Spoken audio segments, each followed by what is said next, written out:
でまず戦争の最終的な見通しは一体どうなるのかと。実はこの関係深い合同会議はこの防衛省の出席者が頑張ってて、今まですごい率直に、戦争の状況を話してくれたんですよね。だからまずこれは外務省よりも、プロである防衛省から見てこの戦争の最終見通しはどうなるのか。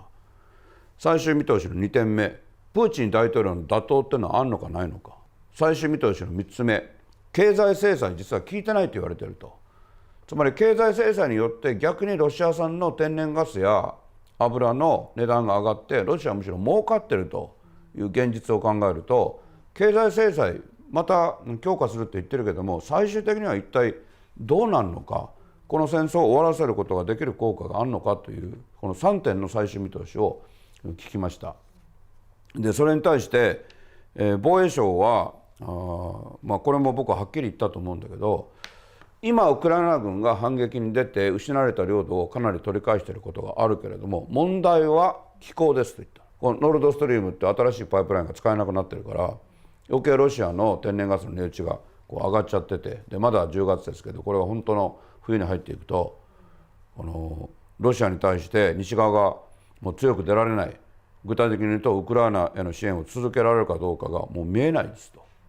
で現在も実は西側はあれだけ援助しているようでいて戦車が入ってない、ね、それからハイマースっていうそのアメリカのミサイル撃てる一種の装甲車があるんだけど、このハイマースに積んでるミサイルが長射程長い射程のものはバイデン大統領が絶対認めない。でそれを考えると現在の支援も実はかなり中途半端な面があるんで、凍える冬になっていった時にそれは止まってしまうんじゃないかということを考えたら、今ウクライナの反撃出てるから戦争はウクライナ有利で、終結するだろうという見通しは立ちませんと、むしろ長引くっていう見通しだけがありますと。だからズバリという答えではないかもしれないけど、これありのままに防衛省は言ったと思います。次にプーチン大統領が打倒される可能性はないのかあるのかということについては、これは外務省からですね、プーチン大統領の内政、つまり国を治めるやり方っていうのは柱は2つですと。1つは敵は目の内に全部潰すと、まず殺害する、それから殺害できなくても国外追放にする、両方できなかったら必ず牢屋に入れてますと。でしたがってプーチン大統領に対する野党はありませんと。したがってプーチン大統領を下ろして誰か出てくるってことがないので、したがってプーチン打倒っていうのは基本的にないと考えた方がいいと。それから2つ目の柱っていうのは、プーチン大統領が巧妙にやってるのは、モスクワとサンクトペテルブルグっていう大都市だけは市民が困らないようにしてると、経済制裁を受けても。でしたがってそもそもそこから反乱が起きる可能性が少ないと。ただしこの2番目の柱は実はぐらついてるんですと。なぜかというと、例のプーチン大統領に言わせると部分動員、実質的には部分動員じゃないと言われてて、でそれがモスクワやサンクトペテルブルグにも及んでいるので、ここがぐらついてるっていうのは実は1つ目の柱、野党がないっていうのと違って、国民からの怒りっていうのが何か引き起こす可能性は新たに出ていますと。次3番目、経済制裁は結局効くのか効かないのか。それでこれは財務省と経済産業省が両方答えてくれたんですけれども、確かにロシアの資源の価格が上がったりしてお金は貯まってるように見えるけれども、実際はこれウクライナ戦争に勝たないとロシアはこのロシアにとっての危機を終えることはできない。そんなのにこの軍事物資あるいは軍の装備に使う半導体とか、それからとにかく部品がほとんど入ってこなくなってますと。だからロシアはもう古い武器しかなくて新しく作ることが全然できなくなってるんで、だから当初考えたロシア経済を疲弊させて戦争を諦めさせるってことはほとんどできてない。できてないと言っても、例えば経済成長率がマイナスをずっと記録して経済が縮小してるのは事実あるんだけれども、軍事的に一番効いてると。だから経済制裁は今後も続けることになりますと。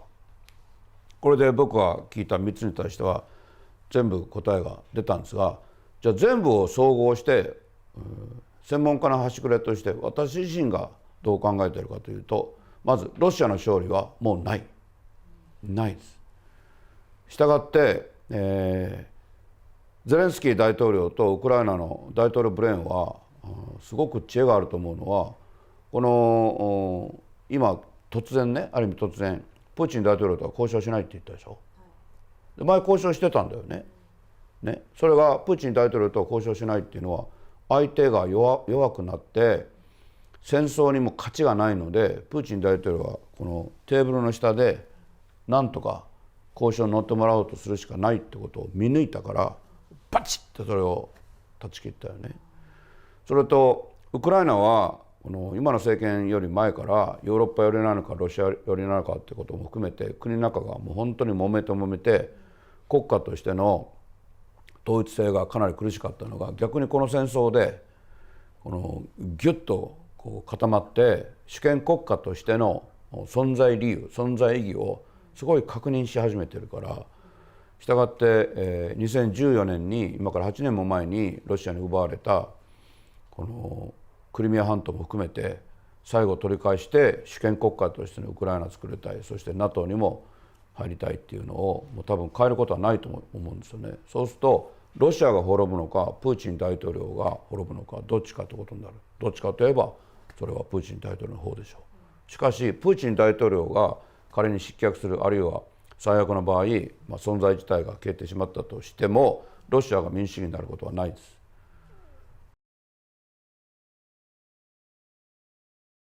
でノルドストリームっていうガスのパイプがこの3か所穴が開いちゃったんだよね。で今日念のため事故の可能性あるのかって僕はこの部会で聞いたんだけど、議員の間から笑い声が漏れたほど誰が考えても破壊工作でまだどっちっていうふうに言い切っちゃいけないけど、それはロシア以外にやる理由があんまりないでしょ。I will tell you about Nord Stream again in another video. We need to know that this is the view of the various Japanese ministries concerned and the insight of the Diet members. It means that it is not just media bias. In any case, it shows that Japan has no intention of stopping this war. So what about the EU? The war in Ukraine is quickly escalating into a wider horror, and from what I can see, practically nobody in this chamber is doing anything to prevent it. In fact, most people seem to get off on the fact that it's escalating.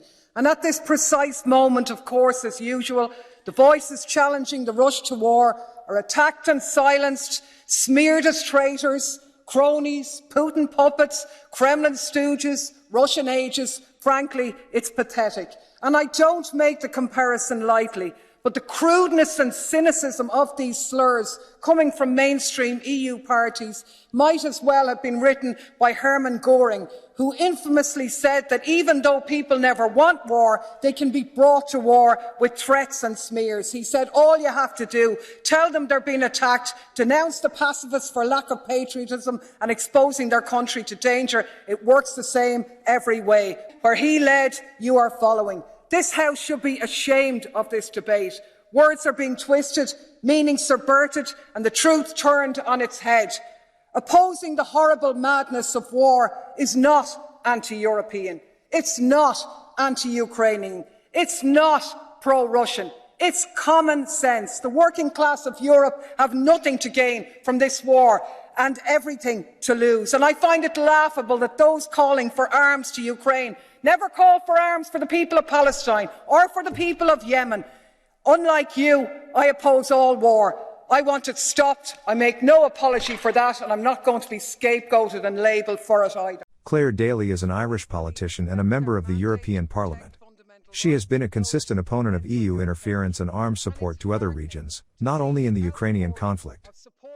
US Defence Secretary have come out in the open now and basically said that they don't want peace. They want the war to continue in order to weaken Russia. And they are the ones fanning the flames. They see an opportunity to open up a market, obviously, for their filthy fracked gas. Their arms industry is happy days because you can't have an arms industry if you don't have an enemy. And big players in the US and Europe are dependent on Russian oil and gas. So they're not going to give that up. So meanwhile, while sections of America want us to bankrupt whole industries in countries like Germany, and the German leadership seem to be willing to go along with that. In America, they're continuing to do business because they say, well, sure, we have to.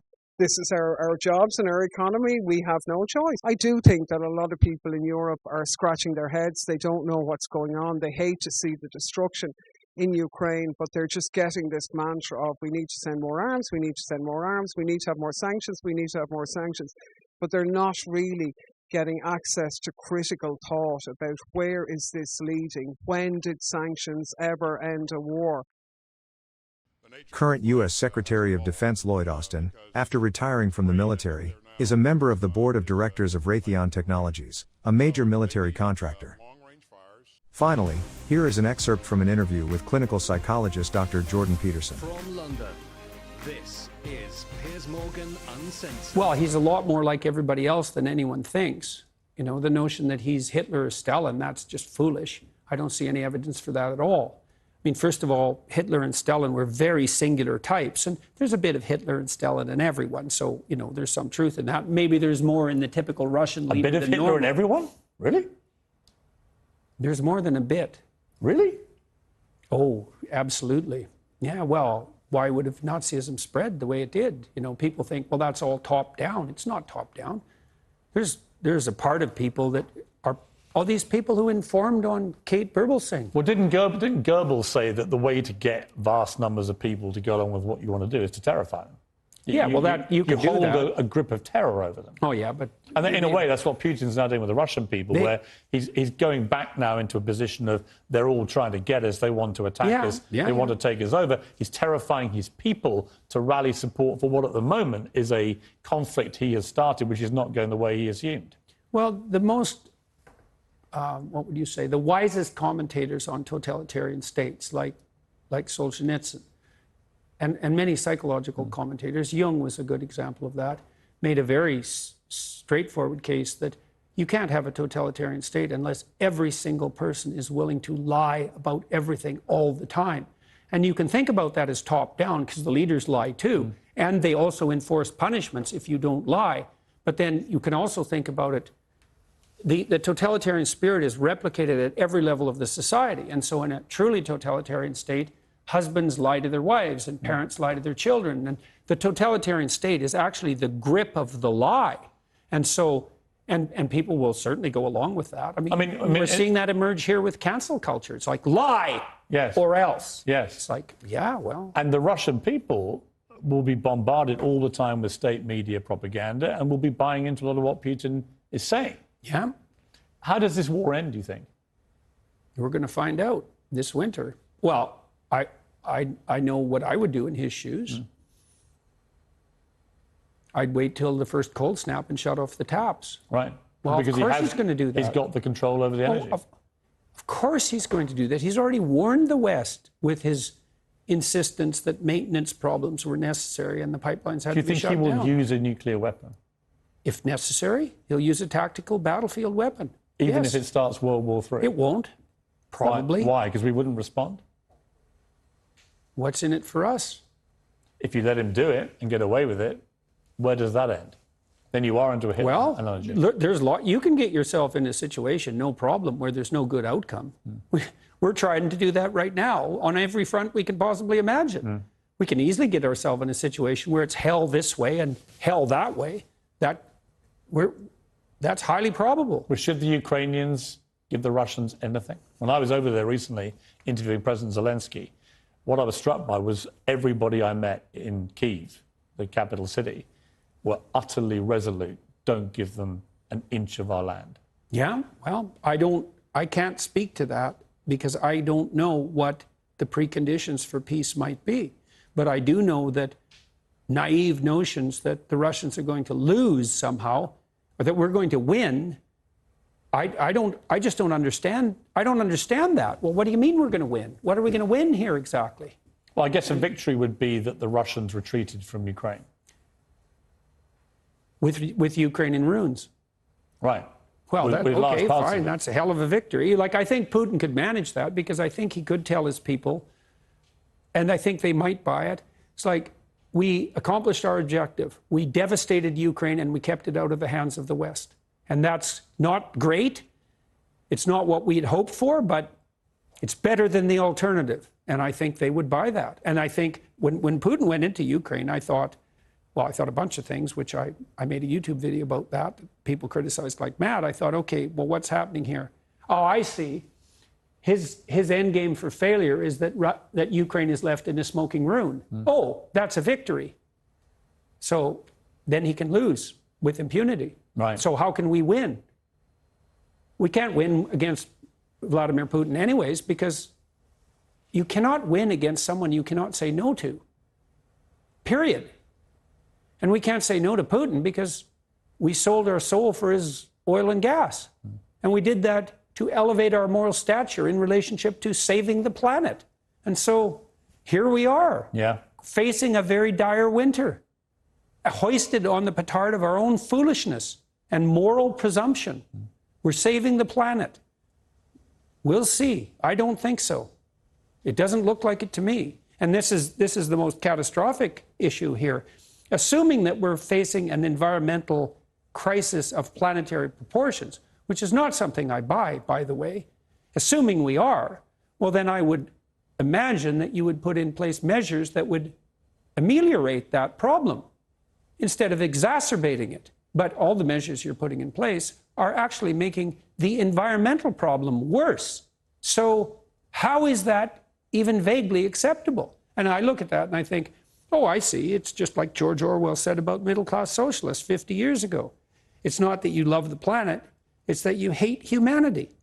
So, well, have at her, boys and girls, and we'll see what happens this winter. And it's very terrifying to me. It is. I especially here, because your energy prices have gone way out of control, and that's going to hurt a lot of poor people, and certainly around the world as well. The World Bank already estimated that we've put 350 million people into what they call food insecurity.